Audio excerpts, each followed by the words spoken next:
Hello, my friends. It's March 22nd, 2017, and it's time for today's big story. We got a really good one today. Really interesting and really great news for Switch owners all around. So if you've had a Switch, you may have been one of the small minority that had issues with Joy-Con syncing issues or desyncing issues or losing connection, whatever you want to call it. A slight issue with the Joy-Con losing connection.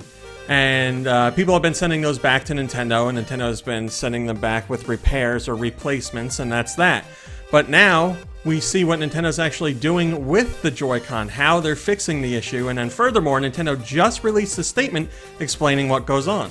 So a couple images have surfaced from an article that show us what a Joy-Con looks like prior to being sent in to Nintendo. So it's opened up, you see inside, you have a picture. Then there's a picture of the Joy-Con after it's been sent back from Nintendo after they have fixed it. And the pictures look almost identical, but there's one major difference. There's a small little piece of foam tucked into the Joy-Con. Now, what does that piece of foam do?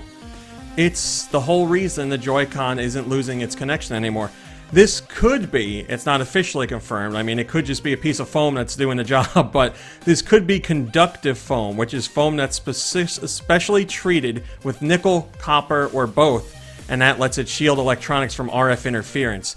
So, whether it's a piece of foam or a specially treated piece of foam, this is the reason why the Joy-Con isn't having its connection issues anymore, because that piece of foam is doing its job and there's no more RF interference. So is this something Switch owners have to worry about, or potential Switch owners, or should they hold back on the system because these Joy-Con issues could keep popping up? Nintendo of America has released a statement that I'm going to read you right now, which should assuage some fears.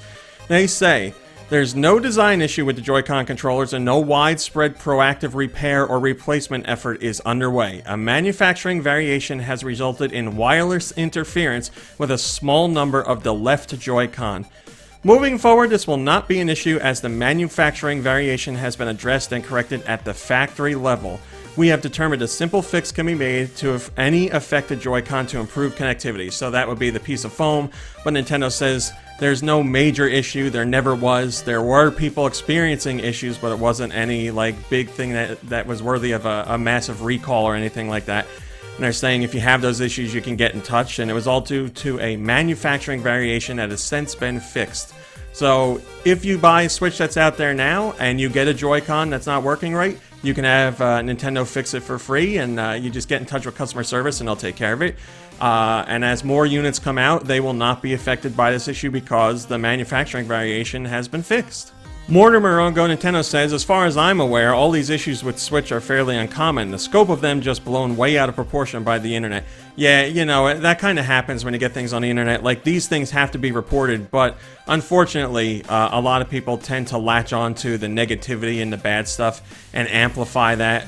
And then when the good news comes out, they don't trumpet that as much and it doesn't really reach as far. So all the supposed issues become huge problems and all the solutions aren't really talked about.